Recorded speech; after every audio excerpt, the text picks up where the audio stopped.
जय श्री ओम नमः सिद्धेभ्यः। जय श्री ओम नमः सिद्धेभ्यः। जय श्री ओम नमः सिद्धेभ्यः। ओंकार बिंदु संयुक्तम नित्यं ध्यायन्ति योगिनः कामदं मोक्षदं चैव ओंकाराय नमो नमः।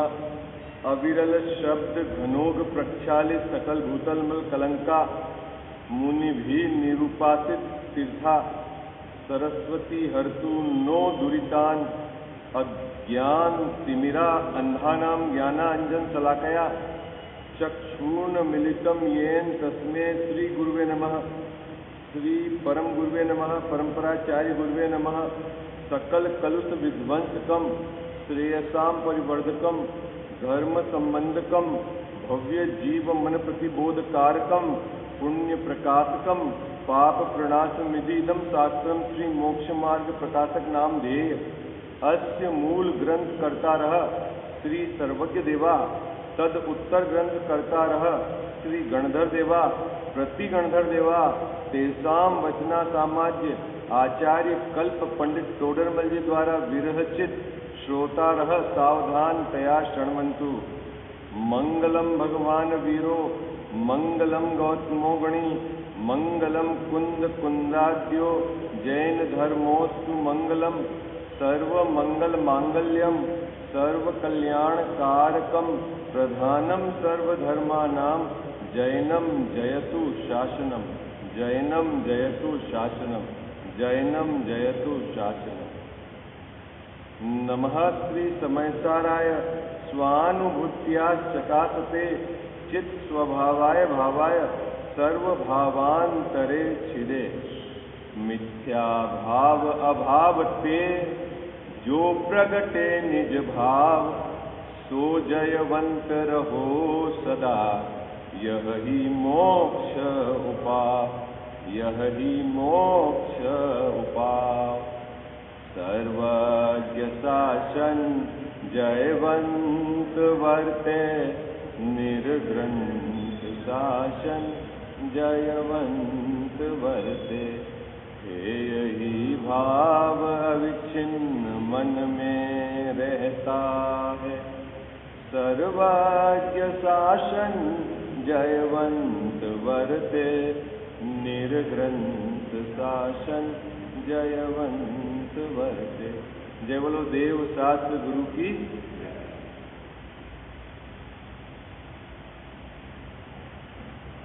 मोक्ष मार्ग प्रकाशक ग्रंथ विराजमान है। दूसरा अधिकार संसार अवस्था का यहाँ स्वरूप बताया है। कर्म के उदय के निमित्त के आधार से दो प्रकार के कर्म हैं। अगर यूँ देखा जाए तो मूल में 8 और उत्तर में 148 और उसके उत्तर में असंख्यात भेद है। जो दो प्रकार के मूल भेद हैं उसमें घातिया और अघातिया कर्म है। कैसे भेद है बाबूजी? दो प्रकार के है ना। घातिया कर्म होते हैं और अघातिया कर्म होते हैं।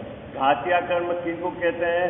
कि जिनके निमित्त का संबंध निमित्त जीव के भाव के साथ है। किसके साथ है? जीव के भाव के साथ है। जो जीव के अनुजीवी गुणों को घात करते हैं, है ना, वो तो है घातिया कर्म। और अघातिया कर्म किसको कहते हैं? अघातिया कर्म की क्या बात चल, अभी अपन ने पढ़ा था ना नवीन बंध का विचार। उसमें क्या कहा था टोडरमल जी साहब ने कि अघातिया कर्म से क्या होता है?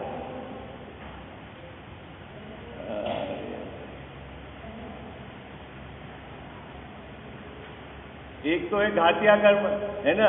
घातिया कर्म कौन सा? ज्ञानावरणी, दर्शनावरणी, मोहनी, अंतराय, है ना। तो ज्ञानावरण का उदय हुआ तो उसने क्या घात किया, है ना। तो अपन बोलते हैं जीव के स्वभाव का घात किया। तो स्वभाव का घात हो सकता है क्या? तो फिर क्या घात किया? घातिया क्या कहते हैं? कि जीव का जो स्वभाव है उसको पूर्ण प्रकट नहीं होने दिया, निमित्त रूप में। किसके रूप में? निमित्त के रूप में। स्वयं जीव अपने उस रूप परिणमन का करता है, वहां कर्म तो निमित्त है। अपन ने जब चर्चा करी थी तब समझाया था ना आपको अच्छे से, ठीक है। प्रश्न ये है कि वो तो हो गया घात्या कर्म, अघात्या कर्म किसको कहते हैं? अघात्या कर्म। अभी आज अपनी जो चर्चा प्रारंभ होगी ना वो क्या विषय है? अघात्या कर्म, अघात्या कर्म।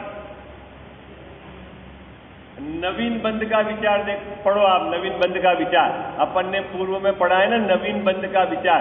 उसमें अघात्या कर्म के लिए एक पंक्ति लिखी है क्या कि अघात्या कर्म के उदय से बाह्य सामग्री मिलती है। देखो पेज निकालो आप, कहाँ है नवीन बंध का विचार?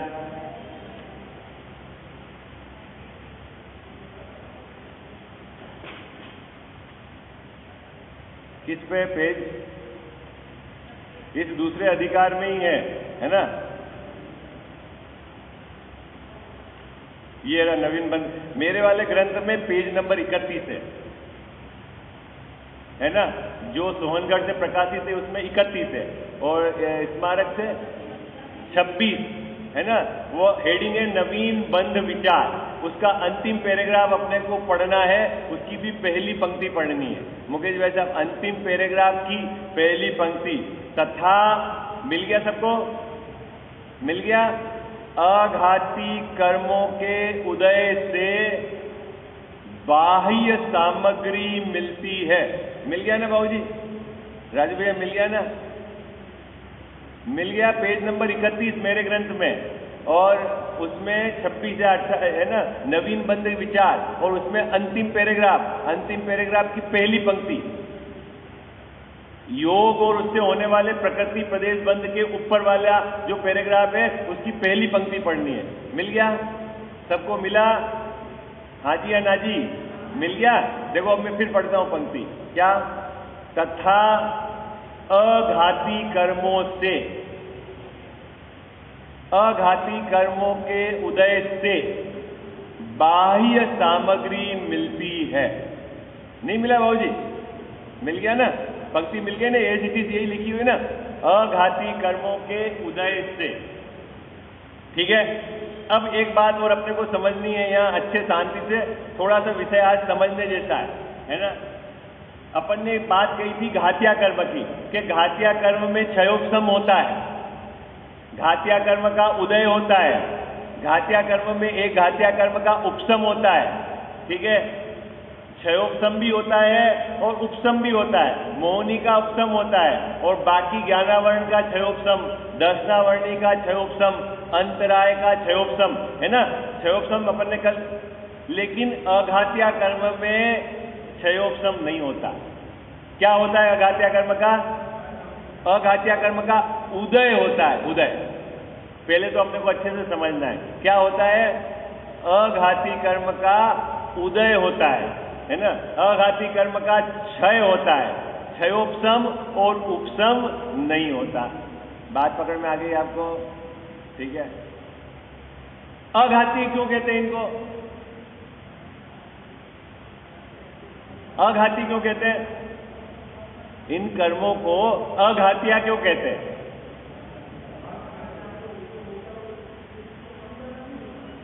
नहीं, अभी अपन ने पंक्ति पढ़ी ना, इन कर्मों का उदय का संबंध किससे है? बाह्य सामग्री से है, आत्मा से नहीं है। बात पकड़ में आ रही है आपको? क्या मुकेश भाई साहब? ज्ञानावरण का उदय और ज्ञानावरण का क्षयोपशम, उसका संबंध आत्मा से है। क्या बात पकड़ में आई आपको?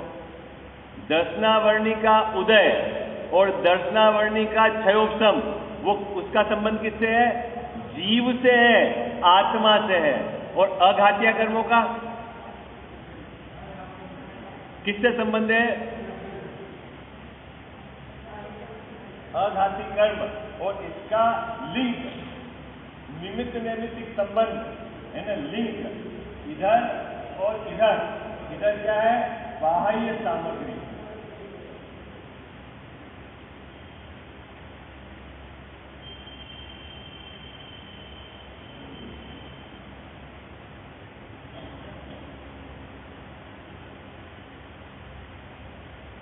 समझ में आ रहा है कि नहीं आ रहा है?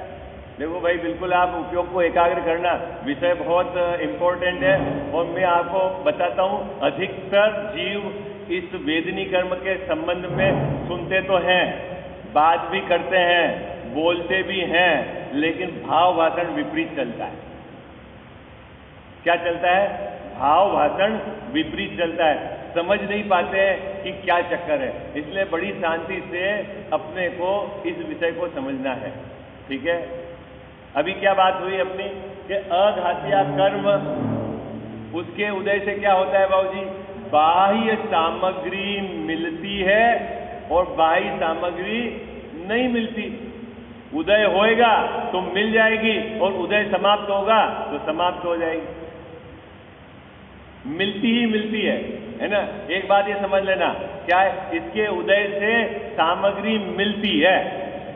ठीक है? क्या होती है इसके उदय से? सामग्री मिलती ही है। ठीक है? और इसका उदय समाप्त हो गया तो सामग्री चली जाएगी। अब वहां नवीन बंध का जो अपन ने विचार किया था, वहां एक बात सुंदर कही थी। क्या कही थी? कि जब इस कर्म का संबंध बाह्य वस्तु से है तो इसके कारण तो नया कर्म नहीं बन सकता। क्या कहा था? क्या कही थी बात नवीन कर्म कि अघातीय कर्म, चार जो अघातीय कर्म है उनका संबंध किससे है? बाह्य सामग्री से है, शरीर से है, संयोग से है, शरीर के साथ में जो संबंध रखने वाले उनसे है, मकान, गाड़ी, बाड़ी जिनसे है। अब जिनका संबंध, जिनका उदय और संबंध बाहर की सामग्री से है, वो नवीन कर्म कैसे बांधे? आई बात समझ में आपको? वो नवीन कर्म कैसे बांधे? इसीलिए अघातीय कर्म के उदय से नवीन कर्म का बंध नहीं होता। अपन ने उस समय चर्चा करी थी ना, नवीन बंध के विचार क्या बाबूजी? अघातीय कर्म किसी भी प्रकार का क्यों न हो, चाहे साता वेदनी हो, असाता वेदनी हो, है ना, नीच गोत्र हो, ऊंच गोत्र हो, उससे नया कर्म का बंध नहीं होता। बात गले में उतर गई कि नहीं उतर गई? उतर गई। क्यों नहीं होता? प्रश्न है, क्यों नहीं होता? क्यों नहीं होता? कि इसका संबंध जीव के साथ नहीं है, निमित्त नैमित्तिक। इसका संबंध किससे है? बाह्य सामग्री से है। जितने भी अघातीय कर्म है उनका संबंध किससे है बाबूजी? बाह्य सामग्री से। तो आज जो अपना विषय प्रारंभ हो रहा है वो अघातीय कर्म का विषय प्रारंभ हो रहा है। अभी तक तो अपन ने घातीय कर्म की चर्चा करी थी, ज्ञानावरण, दर्शनावरण, मोहनी और अंतराय, ये तो सब घातीय कर्म थे। आज जो वेदनी कर्म है वो कौन सा कर्म है? अघातीय कर्म। ठीक है? तो अभी पहले अपने को चित्त में बिल्कुल ये बात फिट कर लेना कि इसका संबंध बाह्य सामग्री से है। क्या? किसका संबंध? वेदनी कर्म का संबंध किससे है? बाह्य सामग्री से है। ठीक है? अब अपन वेदनी पर पहुंचते हैं। क्या है वेदनी? मैं अभी आपको थोड़ा समझाऊंगा, फिर पैराग्राफ पढ़ूंगा, क्योंकि अभी पैराग्राफ पढ़ूंगा तो आपको बात ही समझ में नहीं आएगी, है ना? टोडरमल साहब ने जो बात कही है वो आपको थोड़ा सा मैं बैकग्राउंड क्लियर कर दूं ताकि आपको फटाफट फिर समझ में आ जाएगी। अभी अपन चर्चा किसकी कर रहे हैं? वेदनी। एक बात तो पक्की हो गई, आपकी कॉपी में लिख लेना। दूसरी बात है वेदनी। इस कर्म का नाम क्या है जिसकी अपन चर्चा करेंगे? वेदनी, जो वेदन करावे।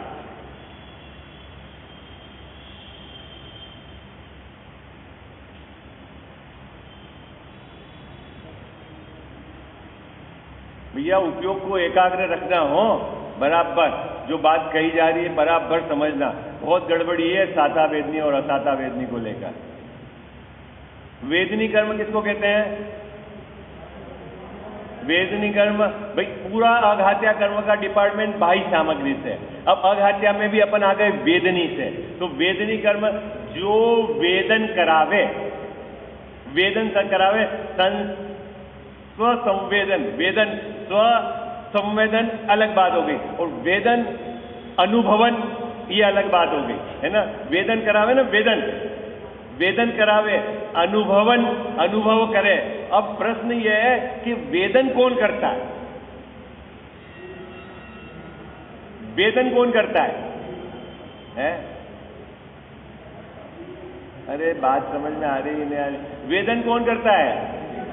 जीव करता है, मैं करता हूं, वेदन करता है। अभी बात अभी समझ में नहीं आ रही। एक तरफ तो आचार्य महाराज कहते हैं कि ये बाह्य सामग्री मिलाती है, और एक तरफ कहते हैं कि ये वेदन कराता है। ये क्या चक्कर है? प्रश्न खड़ा हुआ, आपके समझ में आई बात? भाई वेदन तो जीव करता है, अनुभव तो जीव करता है, सुख और दुख का अनुभव कौन करता है? जीव करता है, ठीक है। और साता वेदनी में सुख का अनुभव करता है, असाता वेदनी में दुख का अनुभव करता है। तो फिर साता वेदनी ने जीव को सुख अनुभव कराया और असाता वेदनी ने जीव को दुख अनुभव कराया, ऐसा हो तो फिर वेदनी का संबंध जीव के साथ हो गया। और आप तो कह रहे हो कि ये तो अघात्या कर्म है, इनका संबंध तो बाह्य सामग्री से है, तो ये क्या चक्कर है? बात समझ में आई आपको? अरे प्रश्न समझ में आया मेरा? हाँ जी, ना जी? बात समझ में आ रही है आपको? अजीत भैया, क्या अघात्या कर्म बाहर के सामग्री का संयोग कराता है और वेदनी कर्म अघात्या कर्म है, ठीक है। अब वेदनी कर्म में नाम ही इसका है वेदनी, वेदन करावे, है ना।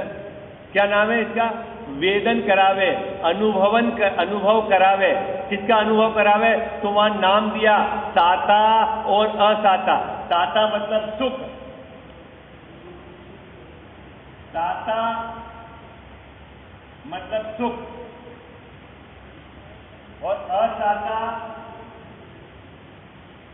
मतलब दुख,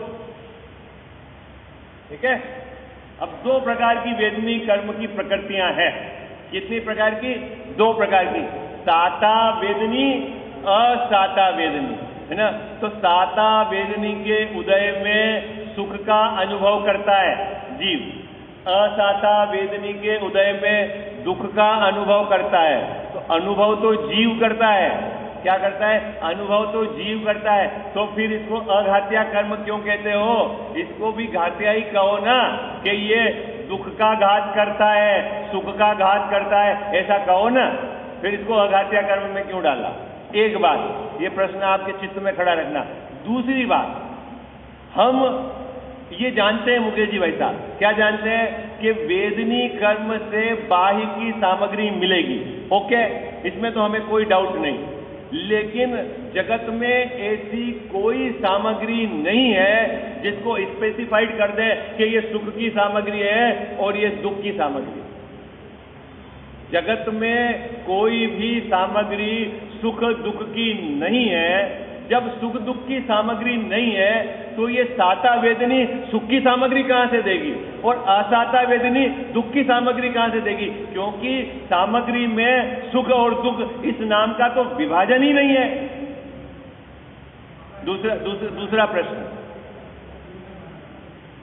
बात बराबर समझना भाई हो। बहुत मैंने कहा ना, असाता वेदनी को लेकर बहुत गड़बड़ है। साता और असाता वेदनी को लेकर बहुत गड़बड़ है। बोलते भी हैं, रट लेते हैं जिनवाणी की भाषा, लेकिन इनको समझ ही नहीं आती कि क्या एंगल है इसकी बात। दो बातें हो गई। क्या? पहले तो इसको अघात्या कर्म में क्यों डाला? आप बोले कि साहब तो बाहर की सामग्री मिलाती है, ठीक है। जब बाहर की सामग्री मिलाती है तो आपने नाम उसका वेदनी क्यों रखा? वेदन तो जीव करता है। कौन करता है बाबूजी सुख दुख का वेदन? वेदन तो जीव करता है, ठीक है। तो जीव वेदन करता है और आपने दो जातियां, इसमें दो प्रकृतियां डाली, साता और असाता। साता वेदनी के उदय में जीव सुख का वेदन करता है, असाता वेदनी के उदय में ये जीव दुख का वेदन करता है। इसका मतलब है कि साता वेदनी सुख का वेदन कराती है और असाता वेदनी दुख का वेदन कराती है और वेदन जीव करता है, तो इसका संबंध जीव के साथ हो गया ना। ये मेरा पहला प्रश्न है। दूसरा प्रश्न है, आप कहते हो कि साता वेदनी सुख की सामग्री दिलाती है, असाता वेदनी दुख की सामग्री दिलाती है। मेरा ये कहना है कि जब सामग्री में सुख और दुख का विभाजन ही नहीं है तो ये सुख और दुख की सामग्री कहां से आई?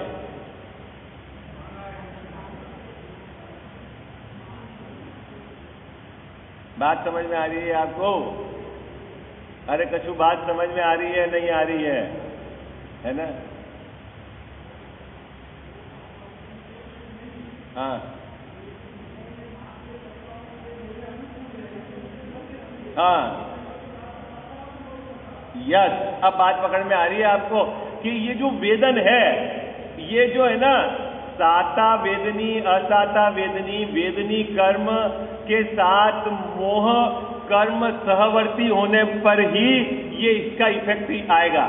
और यदि मोहनी कर्म सहवर्ती नहीं है तो इसका कोई इफेक्ट नहीं है। पहले तो ये अपने को समझना है कैसे है, ये मैं आपको बताता हूं। ये बात समझ में आ गई क्या होता है? मुकेश भाई साहब, अभी दो बात समझ में आ गई। ये बात तो तय है कि जगत में कोई भी सामग्री अनुकूल और प्रतिकूल नहीं है। ये तो बात गले में उतरती कि नहीं उतरती? अरे हाँ जी या ना जी, हाँ जी या ना जी। जब सामग्री अनुकूल है ही नहीं, सामग्री प्रतिकूल है ही नहीं, तो फिर किस सामग्री को साता कहना, किस सामग्री को असाता कहना?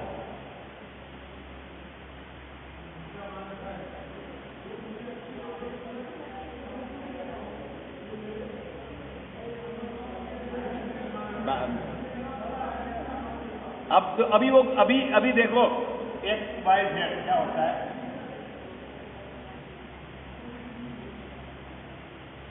ये जो कर्म है वेदनी,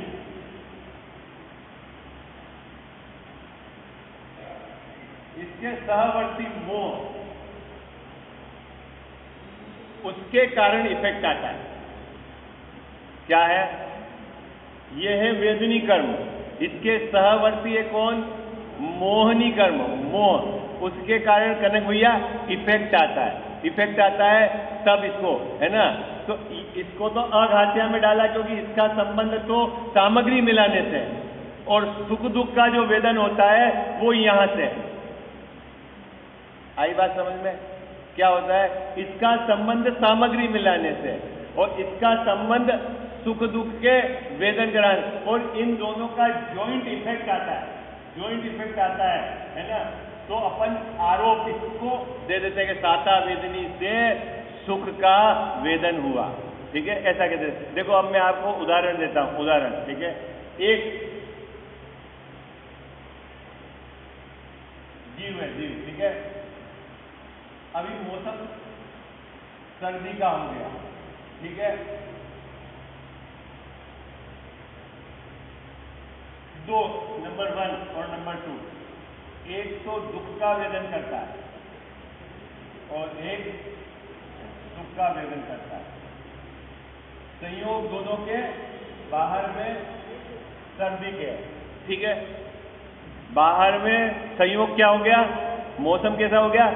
सर्दी का, है ना। दो जीव है मुकेश जी वैसा, एक को क्या वेदन होता है? दुख का वेदन होता है और एक को सुख का वेदन होता है। अब प्रश्न है कि ये वेदनी कर्म ने क्या कराया?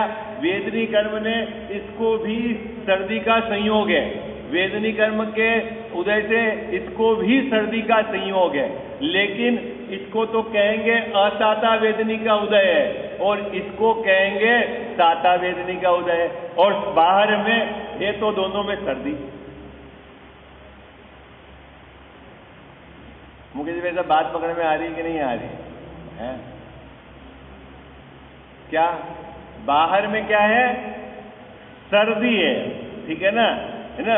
अभी सर्दी समझो, यहां लगाओ एक मोटा कपड़ा,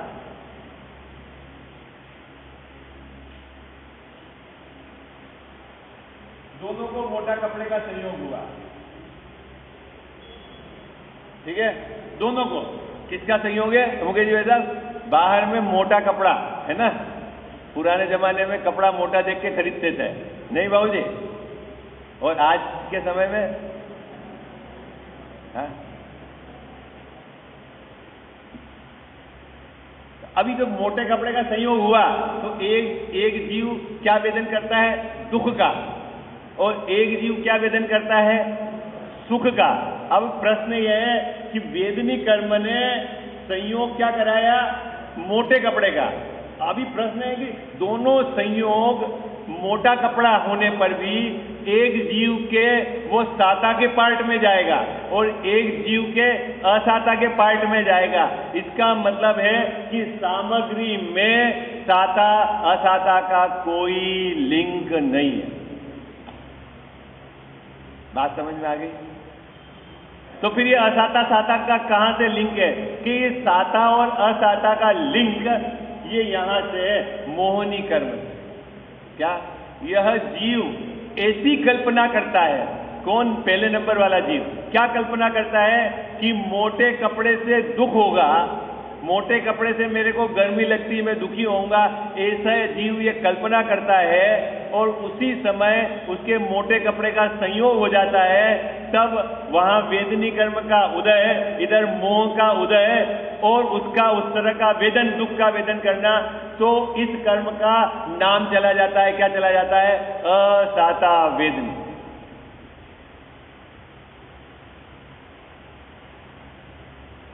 ऋषभ जी साहब, स्वर्ग में सब सुखी होंगे ना देव? बोलो। आपके यहां, अभी यहां आप जो दुखी हैं, अपन काहे के लिए दुखी हैं बताओ? सब अपनी लिस्ट बताओ आप। बाबूजी काहे अभी यहां अपन दुखी है ना? अपन संसार में दुखी बोलते हो, अभी मनुष्य गति में दुखी है। क्यों दुखी है? कि शरीर में रोग है, शरीर में स्वस्थ नहीं है, पहले नंबर की प्रॉब्लम। आजीविका योग्य नहीं है, ठीक है। तीसरा, खाना पाना, मकान, गाड़ी, बहुत लंबी प्रॉब्लम है हमारे पास। बस यही है ना अपने पास दुख का कारण? तो हाँ जी या ना जी मुकेश भाई साहब, यही है ना? अब मान लो ये तीनों समस्या समाधान हो जावे, फिर पूरे वर्ल्ड की मुकेश भाई साहब, पूरे विश्व की जितनी भी ये डेमोक्रेसी है या जब प्रजातंत्र, राजतंत्र जो भी चलता है, सब एक ही उपाय करते हैं। क्या? कि प्रत्येक जो मनुष्य है उसको क्या है? रोटी कपड़ा मकान की व्यवस्था हो जाए ताकि वह सुखी हो जाए, है? अब मेरा प्रश्न है बाबूजी कि जिस गति में रोटी कपड़ा मकान की सुविधा है, वहां तो सब सुखी होने हैं जीव। अरे बोलो जी, हाँ जी या ना जी? भाई अपने यहाँ तो रोटी कपड़ा मकान की व्यवस्था सबकी नहीं कर पा रहे, लेकिन जहां ये व्यवस्था है वहां तो सब जीव सुखी है ना?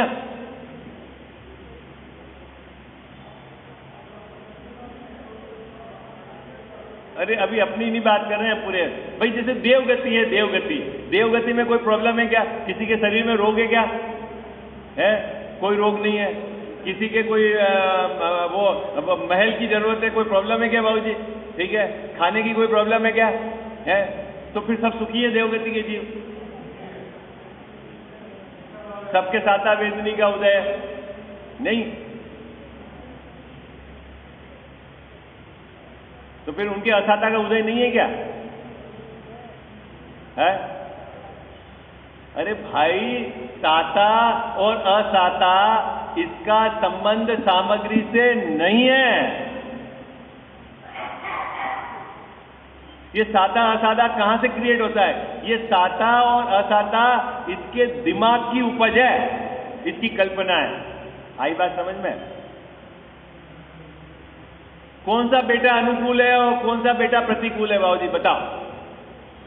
कौन सी बहू अनुकूल है और कौन सी बहू प्रतिकूल है बताओ? बहू में अनुकूलता और प्रतिकूलता का विभाजन है? अरे हाँ जी या ना जी बोलो ना। बीमारी कहाँ है? बहू में है कि हमारे दिमाग की विपरीत उपज है? प्रश्न तो ये है, उपज कहाँ है? अरे बोलो ना। देखो आप नहीं बोलोगे तो मुझे वो है ना ढोलक, आप नाचोगे तो ढोलक बजाने वाला ज्यादा बहुत विषय गहरा है, इसमें बहुत एंगल है, पक्ष विपक्ष सब समझना पड़ेगा आपने। क्या किसमें प्रॉब्लम है बाबू जी? है 10 बेटे बेटी है, 2 जने ये अच्छे हैं और 8 खराब है, तो बेटे बेटी में खराब है 8 10 है, कौन कौन खराब है?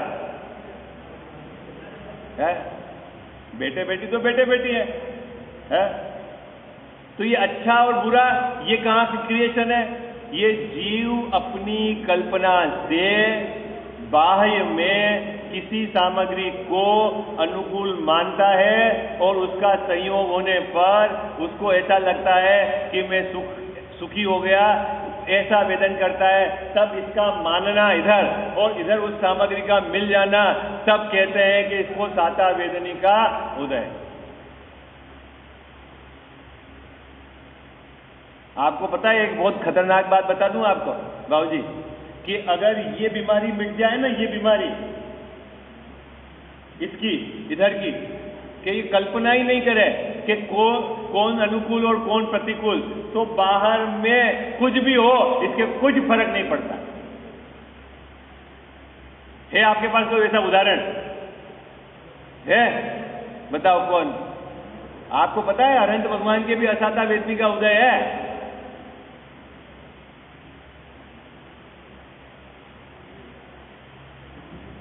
पता है बाबूजी? नहीं पता है? कर्णान्यों का सुख में जाके आप वेदनी, असाता वेदनी का उदय है, उनके साता वेदनी का उदय है। अब मेरा प्रश्न है कि उनके असाता का भी उदय है, साता का भी उदय है, वो कितने सुखी दुखी होते हैं? कितने असाता में दुखी होते हैं, कितने साता में सुखी होते हैं? प्रश्न मेरा ये है। साव असाता का तो बहुत अल्प उदय है, जिसको कह ही नहीं सकते हो, चलो, पर साता में तो सुखी होते हैं। मुकेश जी साहब सुखी होते हैं कि नहीं होते हैं बताओ? अरे हाँ जी या ना जी? किससे सुखी है नीतू भाभी जी? साता के उदय से सुखी है। परम औदारिक शरीर है, हो त्रिलोक के पूज्य है, ओ 5000 धनुष ऊपर, समोसरण की रचना, देव है, इसी प्रकार के बाजे बज रहे हैं बाबूजी। ये सब क्या है? बाहर में साता वेदनी का उदय चल रहा है ना उनका, है? अब मेरा प्रश्न है कितने सुखी हैं उससे? है? अरे कुछ तो बोला आप, है? अरे भाई असाता वेदनी का तो अभी आपको समझ में नहीं आएगा, क्योंकि वो बहुत सूक्ष्म प्रकृतियां हैं जिनका उदय चलता है, वो अभी आपके, लेकिन साता वेदनी तो समझ में आ जाएगा ना आपके, ठीक है ना? वो परम औदारिक शरीर, शरीर में बिल्कुल कोई जीव नहीं है और बिल्कुल शक्तिशाली ऐसा परम औदारिक शरीर, एक एक परमाणु कैसे मिले हुए हैं कि 3 लोक के सबसे उत्कृष्ट पुद्गल वर्गणा जो वहां पर आके इकट्ठी हुई है, ऐसा आप नहीं बोलते भक्तामर में? है भक्तामर पाठ में नहीं बोलते क्या? 3 लोक के जितने भी उत्कृष्ट परमाणु हैं पुद्गल के, उनसे मिलकर आपकी देह बनी है? ऐसा नहीं बोलते आप? मालूम मुकेश भाई साहब, सब भक्तामर पाठ का अगर हिंदी में अर्थ समझें तो इसको लगेगा कि क्या कहा जा रहा है, आदिनाथ भगवान की स्तुति क्या करी जा रही है, लेकिन क्या है कि ऊपर लगा दिया उन्होंने ये नेत्र रोग, ये पेट का दर्द, ये पांव का दर्द, ये दर्द, ये यहाँ फंस जाए तो वो नीचे क्या कहा जा रहा है उसको कुछ खबर नहीं, और लगा है लोग भक्तामर पाठ नहीं सुना तो इसकी प्रॉब्लम हो गई, और भक्तामर सुन लिया तो शांति हो गई। कैसे शांति हो गई?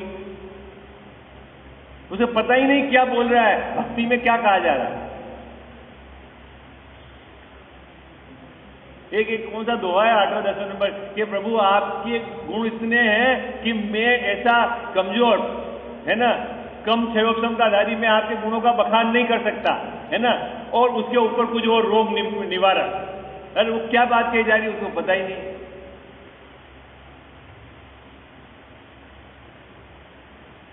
अपन तो ऐसी गड़बड़ी नहीं कर रहे हैं कोई।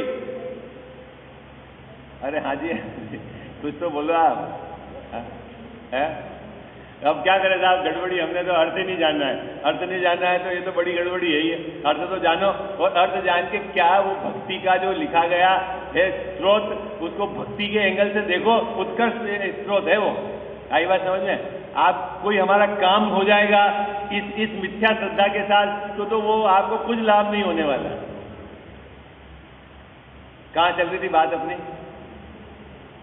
बात कहाँ चल रही थी अपनी? कि स्वर्ग का जो देव है, ठीक है, सब अनुकूल है। आपकी जो यहाँ इस संसार की जो आपकी समस्या है, वहां उसकी कोई समस्या नहीं है। बाबूजी वहां पढ़ना नहीं है, कमाने नहीं जाना है, और मकान नहीं बनाना है, गले का कोई शरीर में रोग नहीं है। बोलो अगर ये सब यहाँ हो जाए तो आपको बोलो यहाँ से छोड़ के जाओ आप।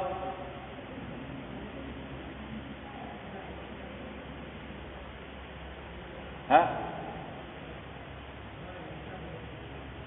हाँ, तो बोले फिर सब सुखी हैं।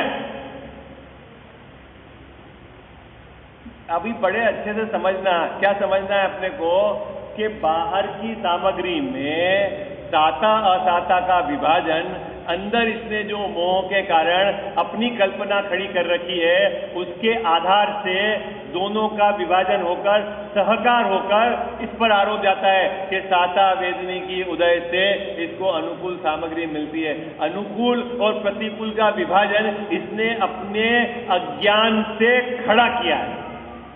किसने अज्ञान से खड़ा किया है? और जिनने ये अज्ञान मेट दिया है उनके बाहर में अनुकूल और प्रतिकूल का प्रश्न नहीं। तो साहब फिर उनको साता वेदनी क्यों कहते हो? फिर उनको कौन है कि कोई वेदनी, क्योंकि उन्होंने विभाजन तो नहीं कर रखा है, फिर आप साता वेदनी कहते हो? भाई अनंत भगवान ने बाहर की सामग्री में अनुकूल का विभाजन तो नहीं कर रखा है, और फिर आप साता वेदनी क्यों कहते हो? उसको कौन है बिल्कुल विसाता वेदनी नहीं है, हैं? अब इसका उत्तर आप ढूंढ के लाओगे कल, समय हो गया है। मैंने कल भी 2 प्रश्न आपको कहे थे ढूंढने के, कितने ढूंढे? हाँ, घटाना था अपने को, है ना? छाइक दान, छाइक लाभ अनंत भगवान में, फिर अनंत भगवान में भी वो जो तीर्थंकर हैं और वो जो तीर्थंकर नहीं है, और सिद्ध भगवान कैसे घटेंगे? अब आपको इंटरेस्ट नहीं है गहराई में जाकर विचार करने का, नहीं है तो बाकी तो जाते तो खोजते आप ग्रंथों को, हैं? हैं? राजवार्तिक में जाके आप ढूंढो, रेफरेंस ग्रंथ बताऊंगे आपको कहाँ कहाँ ढूंढना है, फिर बोलोगे राजवार्तिक कहाँ मिलेगा, फिर बाबूजी से संपर्क करना। नहीं बाबूजी, है ना ग्रंथ अपने यहाँ नीचे राजवार्तिक रखा हुआ। अरे भाई देखो, आप कोई भी चीज सीख रहे हो समय, तो जिज्ञासा से कोई निर्णय करने के लिए अपन ये पढ़ रहे हैं ना, ऐसा तो नहीं है कोई पद्धति बुद्धि से ढूंढ रहे कि क्या है बात, आखिर क्या है ना? अभी अपने को ये प्रश्न आज खड़ा हुआ, क्या खड़ा हुआ कि आप कह रहे हो कि अनंत भगवान के साता वेदनी का उदय है। जब उनकी इच्छा ही समाप्त हो गई तो फिर साता वेदनी कैसे हुआ? उन्होंने किसी सामग्री को इष्ट माना ही नहीं, तो फिर उनके साता वेदनी कैसे हुआ? उन्होंने किसी सामग्री को अनिष्ट माना ही नहीं, तो उनके असाता वेदनी कैसे हुआ? और आपने साता का उदय ऐसा कहेंगे, ग्रंथ में आपको पढ़ने मिलेगा बिल्कुल, क्या है उसके पीछे रीजन, ये आपको खोजना पड़ेगा। अब इसकी चर्चा आगे करते हैं।